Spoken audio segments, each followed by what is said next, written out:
Hello everyone. In last video we did theory of build-up test. In build-up test we have a well that has been running for some time, and at time t we shut the well and then we see how pressure changes. Here I have shown the pressure curve where, because of production, pressure was decreasing, and then when we shut in the well, pressure starts increasing. We used some approximation to find a relationship between the pressure during shut-in and the shut-in time.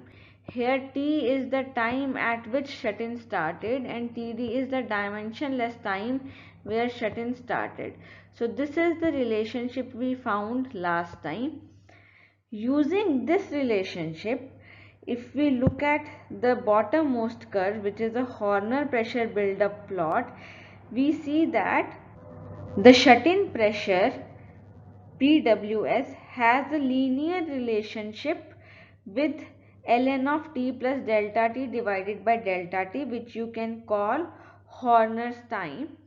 Using this, if we extend or extrapolate this at x-axis 0, we find P star. For this, if we look at the equation that we derived, when ln of t plus delta t becomes 0, we are left with only two terms. So we get this equation where P star is dependent on these parameters. Then we used compressibility to see how we can do away with Pi, and using P star we can find P bar, or the average pressure of the reservoir.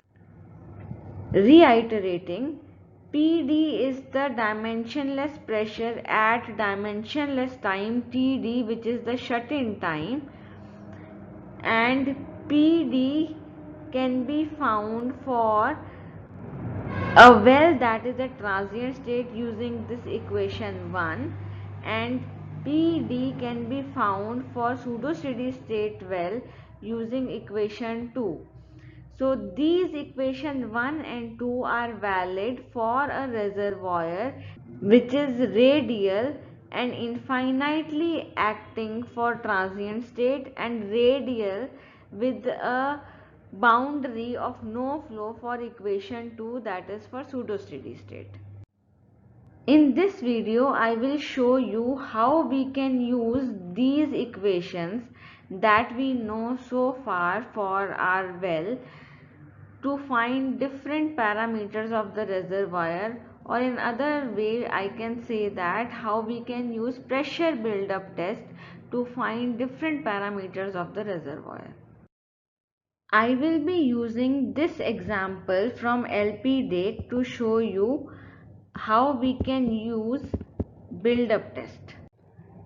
This example says that we discovered a reservoir and then we drilled a well, or we have a discovery well using which we produced oil for 100 hours prior to closure for an initial build-up test.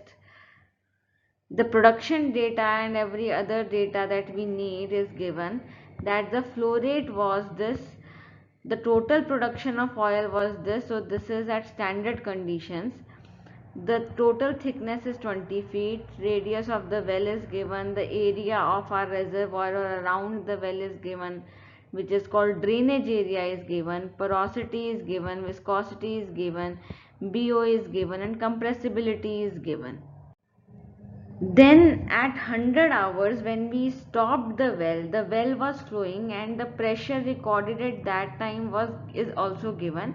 And then after that, after 0.5 hours of shut-in, 0.6 hours of shut-in, so these are the times we are given how the pressure is increasing. So you can see that pressure is increasing as the shut-in time is increasing. The questions that we will answer today is: what is the initial pressure, effective permeability, skin factor, additional pressure drop due to skin, and if the drainage area is circular, then can we consider Pi to be P star? During answering these questions, I will also explain you some new concepts. So this might take time and we may take 2 videos to explain all of these questions. Let us start by answering first question. What is the initial pressure? Before we move on to answering the questions that I have shown in this small first slide, I will see that if we have all the data correct or not, and you should also check this every time you do a build up or a drawdown test. So here what is given is that we have 100 hours of production. We are also given that we have produced 500 STB. We have a flow rate of 123 STB per day. Using this NP and Q also we can find out flowing time, and if we do that we find a flowing time of 97.6 hours. So that means in 100 hours we may have rate fluctuating, or for some hours well was down. So our effective production time is 97.6 hours, which will become our T. So here I have written T, which we will use for our calculation. I have again written delta T. I have written what is PWS at those delta T's, and we can calculate T plus delta T divided by delta T, which I have written here. You can calculate it yourself, and we can find logarithm with base e, which is ln of t plus delta t divided by delta t. So if you find it, you will get this. So using this, if we plot column 1 and column 3, so I have plotted this column 1 and column 3. So this is pressure, and I have plotted this in decreasing form. So here you can see 6, 5, 4. So here is my 0. So I have, when we see this, after 3 or 4 points we get a linear curve. So we can extrapolate this curve. So we get this linear curve, and if we go back to the equation that we have derived for build up test, we know that there should be linearity between PWS and ln of t plus delta t divided by delta t. Now the question asked is, what is the initial pressure? Using this linearity, we know now that we can find P star. So if we can find P star we can find using the slope. So here I have also calculated the slope. Slope is some delta P divided by delta of ln of t plus delta t divided by delta t. So slope is of these two columns. Now we can see that for these terms, slope is almost constant, so it is not changing that much. So what I have done is I have taken this slope, so I will do all the calculations using this slope and this number of pressure, and this ln of t plus delta t divided by delta t. So if we do that, slope is equal to P star minus some P, and this quantity 3.23 minus 0, because I have taken positive slope, these numbers are decreasing when we are going towards right, so that is why the sign is not coming here. So now using this we can find P star. So P star comes out to be 4800.8. If we are at the very beginning of the production from the reservoir, in that case it is generally assumed that P star will be equal to Pi. Otherwise, in the last slide you can go back and see that P bar is somewhere here. Generally, when our well has been producing for a long time, but if our well has been producing for a short time, then this value comes here and these two can be equated, which is the case here. I will erase this because we do not have this in our reservoir, because our well has been operating for a very short. We will answer this question again when we will be answering question 5, so you can wait till then. Now what we have found is P star and the initial pressure, which is 4800 psi. Here you will see that I have not used SI units. Generally I prefer SI units. So why is that? Because the denominator, which is ln of t plus delta t divided by delta t, does not have any units, and only units are of pressure.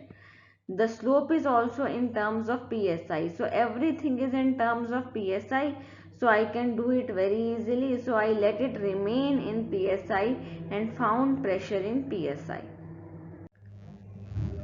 Here you can see that we have used slope of these two numbers, that difference of this number and difference of PWS, sorry, not this number but PWS. So difference in 2 PWS and difference of these two quantities will give us slope. Another way of finding slope is that if we plot a line between the two, then our slope will be Q mu by 4 pi kh. This is what I have written here, that slope, which is 10.8 psi in terms of psi, is equal to Q mu by 4 pi kh. So here Q is at reservoir condition. Using this we can also answer the second question, that what is the effective permeability if well is completed throughout the thickness. So the well is completed throughout H. Using it, now we can find out what is the permeability, because everything else is given to us. So Q res is in the slope, but we can convert this to Q surface by multiplying Q surface with BO. And mu viscosity is known, 4 pi is known, and thickness of the reservoir is known. So using this we can find permeability.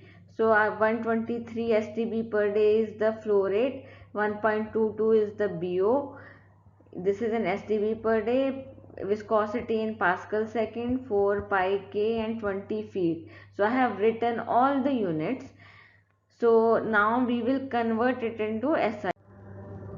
Slope, which was in psi, I convert the slope into Pascal. So this is in now Pascal. STB per day can be converted into meter cube per second.